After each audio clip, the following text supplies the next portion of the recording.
ہندوستان اور خراسان یعنی موجودہ افغانستان کا ذکر۔ ابن ماجہ کی روایت ہے عن عبداللہ ابن الحارث رضی اللہ تعالی عنہ قال رسول اللہ صلی اللہ علیہ وسلم یخرج ناس من المشرق یؤتون للمہدی یعنی سلطانہ، یعنی سلطانہ، دونوں طرح سے پڑھ سکتے ہیں۔ حضرت عبداللہ ابن حارث فرماتے ہیں رضی اللہ تعالی عنہ کہ حضور نے ارشاد فرمایا مشرق کی طرف سے وہ فوجیں نکلیں گی، لوگ آئیں گے جو عرب میں مہدی کی حکومت قائم کریں گے۔ یہ مہدی کون ہوں گے اس کا ذکر میں ذرا بعد میں کروں گا، لیکن نوٹ کر لیجئے کہ مہدی سے پہلے لازماً کسی مشرقی علاقے کے اندر وہ نظام قائم ہو چکے گا، تب وہاں سے فوجیں آئیں گی نا۔ یہ مشرق کون سا ہے؟ عرب کے مشرق میں آپ چلیے، ایران بھی آ جائے گا، افغانستان بھی ہے، پاکستان بھی ہے، اور اگر اسے اور توسیع دیں تو ہندوستان بھی ہے۔ یہ ہے عرب کا مشرق، اس سے فوجیں جائیں گی۔ اس کا کیا مطلب ہے کہ اس میں سے کسی جگہ پر نظام خلافت پہلے قائم ہو جائے گا تاکہ وہاں سے فوجیں جائیں گی جو جزیرہ نما عرب میں حضرت مہدی کی حکومت کو قائم کریں گی۔ اب دوسری حدیث سنیے، یہ سنن ابن ماجہ کی حدیث تھی جو میں نے آپ کو سنائی، آپ نے پڑھی۔ دوسری عن ابی ہریرہ رضی اللہ تعالی عنہ، یہ ترمذی شریف کی روایت ہے، قال قال رسول اللہ صلی اللہ علیہ وسلم یخرج من خراسان رایات سود لا يردها شیء حتی تنصب بایلیا۔ خراسان کے علاقے سے سیاہ جھنڈے لے کر فوجیں آئیں گی، ان کا رخ کوئی موڑ نہیں سکے گا، ان کو پیچھے پھیر نہیں سکیں گے کوئی بھی، یہاں تک کہ وہ یروشلم میں جا کر جھنڈے نصب کر دیں گے۔ ایلیا حضور کے زمانے میں یروشلم کو کہتے تھے۔ یہ یروشلم تھا جب حضرت سلیمان کی حکومت تھی اور یہاں پر معبد سلیمانی، ہیکل سلیمانی قائم ہوا، پھر یہ یروشلم ہی رہا ہے تاریخ میں، یہاں تک کہ سن 70 عیسوی میں جب ٹائٹس رومی جنرل نے اس کو گرایا، ختم کیا، سیکنڈ ٹیمپل گرا دیا اور یہاں سے یہودیوں کو کہا نکل جاؤ یہاں سے، کوئی یہودی باقی نہیں رہا، بالکل تہو بالا برباد کر دیا۔ اس کے کوئی 150 سال بعد ہیڈریان، رومن ایمپرر ہیڈریان، اس نے پھر دوبارہ آباد کیا اس شہر کو۔ 150 سال تک یہ بالکل بنجر اور بالکل غیر آباد پڑا تھا۔ اب ہیڈریان نے جب آباد کیا تو اس کا نام ایلیا رکھا، اب یروشلم نام نہیں تھا۔ تو حضور کے زمانے میں پھر اس کا نام ایلیا تھا، اور اب اس سے کیا معلوم ہو رہا ہے کہ یہ یروشلم مسلمانوں کے قبضے سے اس وقت نکلا ہوا ہوگا، ایک دفعہ پہلے نکلا تھا، سن 1099 عیسوی میں مسلمانوں کے ہاتھ سے نکلا، کروسیڈرز، عیسائیوں نے آ کر اس کو قبضے میں کیا، لاکھوں مسلمانوں کو مارا، قتل کیا۔ اس کو 1187 عیسوی میں واپس لیا ہے۔ کس نے لیا ہے؟ صلاح الدین ایوبی، کرد۔ عرب کھوکھلے ہو چکے تھے، عربوں نے کھویا، واپس نہیں لے سکے، بہت حکومت کر چکے تھے، 400-500 برس کی حکومت کر کے، اور ان کے عیش اور ان کے آرام، اب ان میں جان نہیں تھی کہ وہ واپس لے سکے۔ واپس لینے والا گرم کرد خون تھا، صلاح الدین ایوبی۔ تو گویا کہ اب آپ سمجھئے کہ 88 برس تک عیسائیوں کا قبضہ رہا یروشلم پر۔ اب 1967 میں یہودیوں نے قبضہ کیا ہے، اور اب 38 برس تو ہو گئے، 88 نہیں تو 38 برس تو ہو گئے ہیں، لیکن وہ دور آئے گا کہ اب پھر لیں گے، لینے والے عرب بھی نہیں ہوں گے، خراسان کے علاقے سے فوجیں آئیں گی۔ یہ خراسان کیا تھا؟ ایلیا تو میں نے آپ کو بتا دیا، یروشلم کا نام ہے۔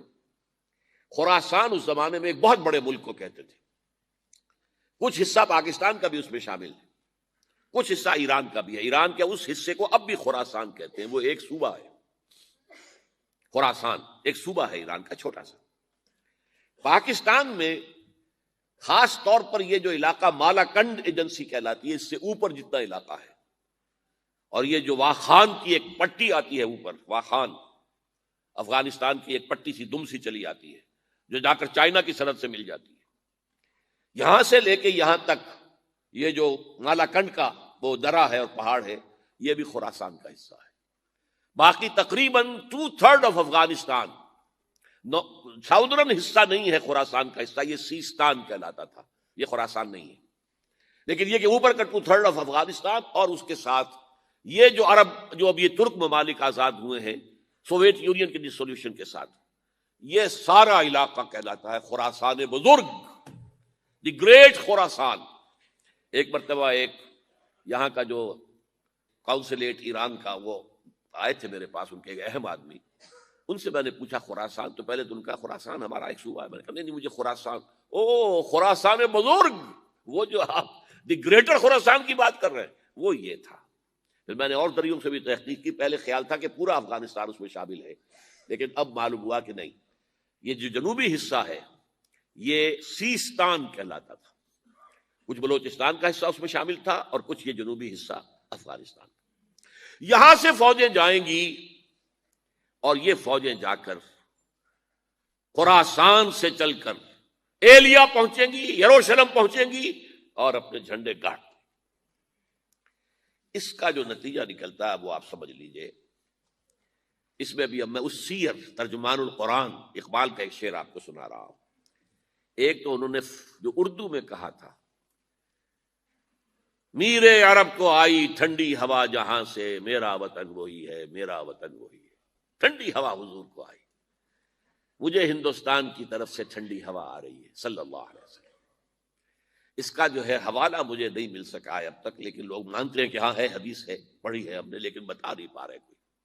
اور ظاہر بات ہے کہ حدیث کا ذخیرہ اتنا وسیع ہے کہ اس میں سے تلاش کرنا آسان کام نہیں ہے، اور اقبال کو کافی علم تھا ان چیزوں کا، تو اس کو بغیر کسی بنیاد کے نہیں کہہ سکتا میرے عرب کو آئی ٹھنڈی ہوا جہاں سے، میرا وطن وہی ہے، میرا وطن وہی ہے۔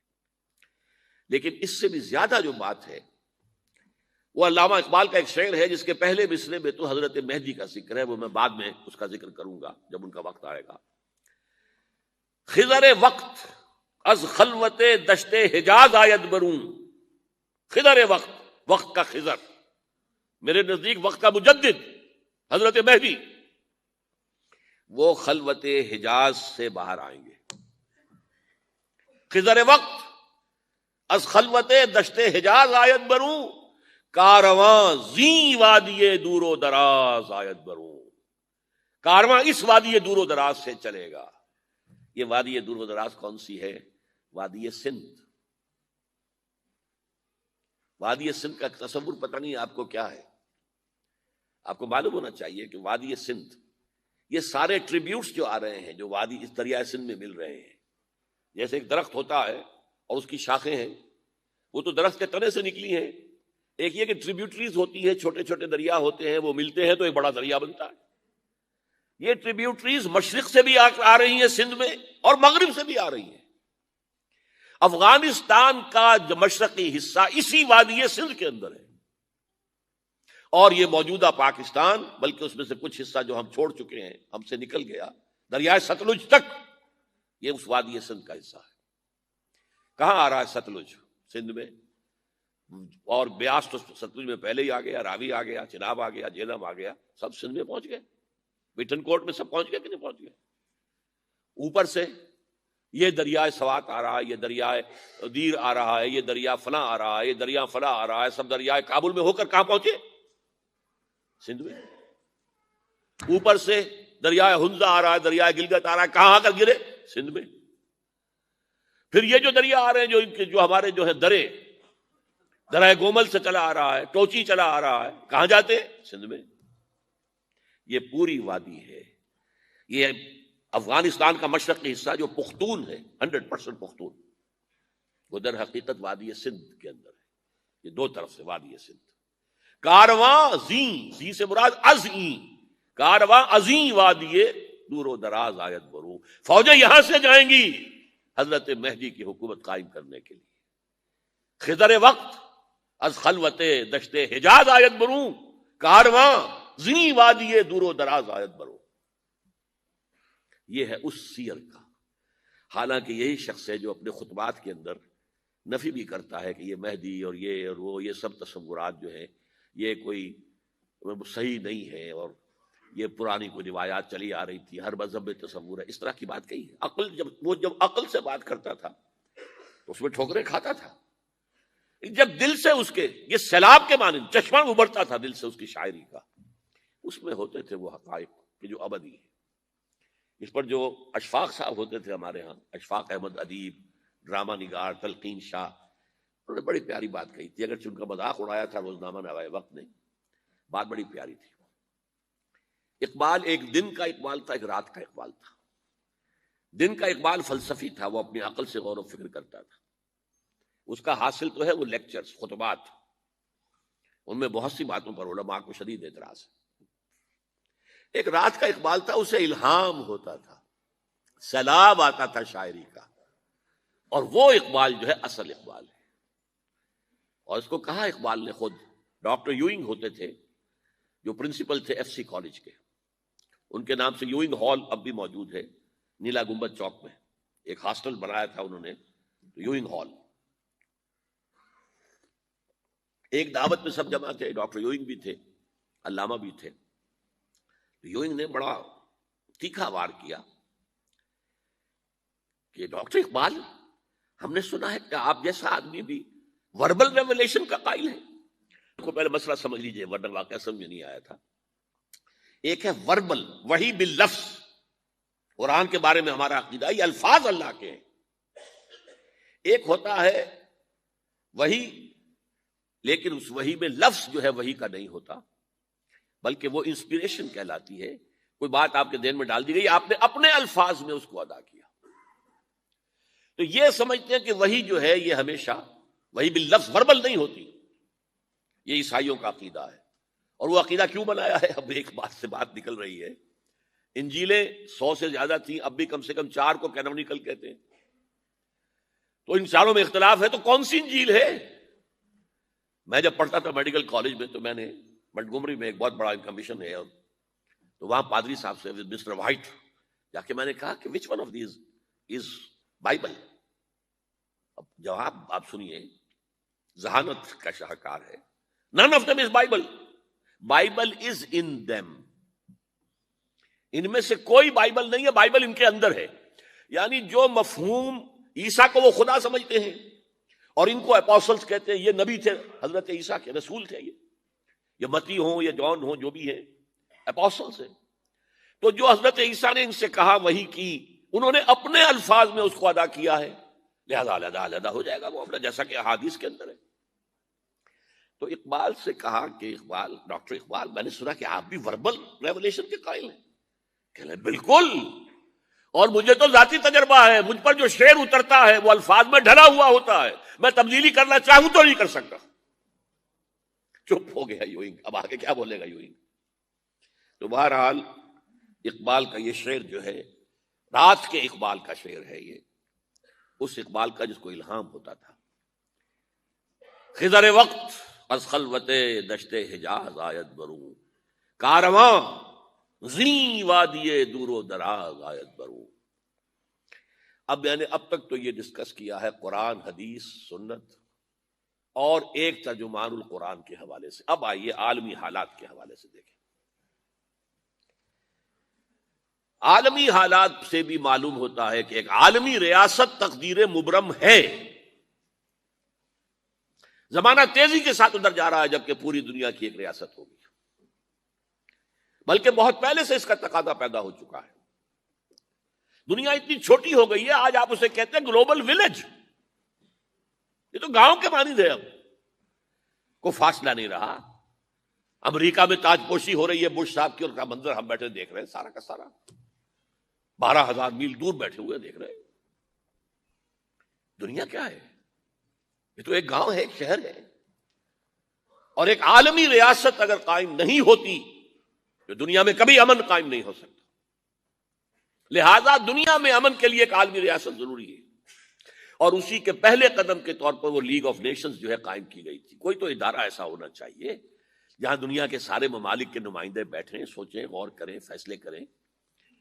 اگرچہ وہ جو بے ایمانیاں دلوں میں تھیں، جو بدنیتیں دلوں میں تھیں، انہوں نے ناکام کر دیا اس کو، لہذا وہ مر گئی، ختم ہو گئی۔ ہاں، جنم دے گئی اسرائیل کو، اس کے بطن سے اسرائیل نے جنم لیا، اسرائیل نے نہیں، بالفور ڈکلریشن نے، کہ یہودیوں کو فلسطین میں آباد ہونے کی اجازت ہے۔ اچھا، جب وہ ختم ہو گئی تو تقاضا موجود تھا، کوئی ادارہ ایسا ہونا چاہیے بھائی بیٹھے سب کے سب وہاں فیصلے کریں، ورنہ تو دو برتن کھڑک جائیں گے تو اس کے بعد وہ عالمی جو ہے ایک کنفرنٹیشن ہو سکتی ہے۔ تب یہ پھر دوبارہ یونائٹڈ نیشنز آرگنائزیشن بنی، اور اب وہ بھی دم توڑ رہی ہے، بیچاری کئی روز سے دم توڑ رہی ہے، اس لیے کہ عراق وار کے ضمن میں ایک پیسہ بھر بھی وقت نہیں دی بش نے یو این او کی حمایت یا مخالفت کو۔ کیا رہ گیا اس کا وجود؟ بس ایک کلب ہے، آؤ بیٹھے گفتگو کرو، اللہ اللہ خیر صلی اللہ۔ جتنے ریزولوشن یو این او نے پاس کیے جنرل اسمبلی نے اسرائیل کے خلاف، سب کو ویٹو کیا ہے امریکہ نے، تو فائدہ کیا ہوا بھائی؟ جنرل اسمبلی کا فیصلہ کشمیر کے بارے میں موجود ہے 55 سال سے، اس پر عمل درآمد نہیں ہو سکتا۔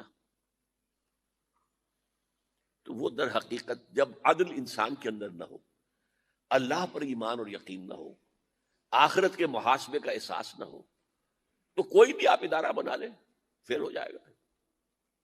ایک زمانے میں، وہ بھی میرے زمانہ طالب علمی کا ہے، جمعیت طلبہ والے جو ہے کراچی سے نکالا کرتے تھے اسٹوڈنٹس وائس، ایک انگریزی ہفت روزہ، اس میں لکھا تھا یو این او کا مطلب ہے یونائٹڈ نیشنز آرگنائزیشن نہیں، انٹائڈ نیشنز آرگنائزیشن، جو بندھی ہوئی نہیں ہے آپس میں، یہ نیشنز جو ہیں ان کا کوئی آپس میں تعلق نہیں ہے، ان کی آرگنائزیشن ہے، انٹائڈ، یونائٹڈ کی بجائے۔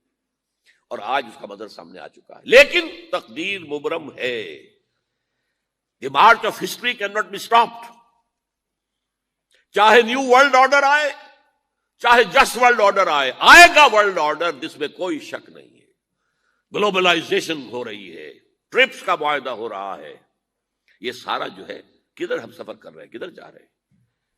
Towards a world state. اس عالمی ریاست کے قائم ہونے میں کمپیٹیٹرز کون کون ہیں؟ کون اپنا نظام قائم کرنا چاہتا ہے؟ اس کے لیے اقبال کے دو شعر، دنیا کو ہے پھر مارکہ روح و بدن پیش، مارکہ روح و بدن، روحانیت اور میٹیریلزم، دنیا کو ہے پھر مارکہ روح و بدن پیش، تہذیب نے پھر اپنے درندوں کو ابھارا۔ تہذیب کے درندے، یہ ہے مغربی قوموں کے لیے بہترین لفظ ہے، تہذیب کے درندے، کہتے ہیں سیویلائزیشن سیویلائزیشن سیویلائزیشن، اور جو درندگی وہ کرتے ہیں، کوئی بھیڑیے وہ درندگی نہیں کر سکیں گے جو وہ کرتے ہیں۔ دنیا کو ہے پھر مارکہ روح و بدن پیش، تہذیب نے پھر اپنے درندوں کو ابھارا، اللہ کو پامر دیے مومن پہ بھروسہ، ابلیس کو یورپ کی مشینوں کا سہارا۔ This grand confrontation is very soon to come, very soon to come, very soon to come۔ ایک طرف اللہ ہے اور مرد مومن ہے، دوسری طرف ابلیس ہے اور اس کا سب سے بڑا ایجنٹ یہودی ہے، اور یہودیوں کے سپورٹرز عیسائی۔ یہ ہے دو طرفہ، یہ دو فریق ہیں، اور وہ میں آپ کو پہلے سنا چکا ہوں نظم۔ ابلیس نے کہا تھا مجھے نہ جمہوریت کا کوئی خطرہ ہے، نہ کوئی فاشزم سے خطرہ ہے، نہ کوئی اشتراکیت سے خطرہ ہے اگر کوئی خطر مجھ کو تو اس امت سے ہے جس کی خاکستر میں ہے اب تک شرارے آرزو۔ خال خال اس قوم میں اب تک نظر آتے ہیں، وہ کرتے ہیں اشک سحرگاہی سے جو ظالم وضو۔ وہی خطرہ ہے جس کا ذکر کیا جب یو ایس ایس آر ختم ہو گئی، جس کے لیے نیٹو بنایا گیا تھا، جس کے لیے سیٹو بنایا گیا تھا، جس کے لیے سینٹو بنایا گیا تھا to counter U S S R. اب جب یو ایس ایس آر ختم ہو گیا، وہ تو سربت سجود ہو گیا مغرب کے سامنے، ہاتھ پھیلا کر بھیک مانگنے کی پوزیشن میں آ گیا۔ اس وقت اثر نو نیٹو کو آرگنائز کر رہے ہیں، ایکسٹینڈ کر رہے ہیں، تو کسی نے پوچھا چیف آف دی نیٹو سے کہ یہ اب آپ کو کس بات کا دے؟ ہمیں مسلم فنڈامنٹلزم سے خطرہ ہے، وہ جو ابلیس نے کہا وہی اس نے کہا، ہمیں اندیشہ ہے مسلم فنڈامنٹلزم سے، لہذا ہمیں چوکس رہنا ہے اور مضبوط کرنا ہے اور تکڑے ہونا ہے۔ یہ ہے در حقیقت ہے اگر کوئی خطر مجھ کو تو اس امت سے ہے جس کی خاکستر میں ہے اب تک شرار آرزو۔ اب دیکھیے، ایک طرف میں نے بتایا ایک یہودی ہیں اور ان کے خواب ہیں۔ خواب کیا ہیں؟ گریٹر اسرائیل قائم کرنا، جس میں تقریباً پورا مڈل ایسٹ آ جائے۔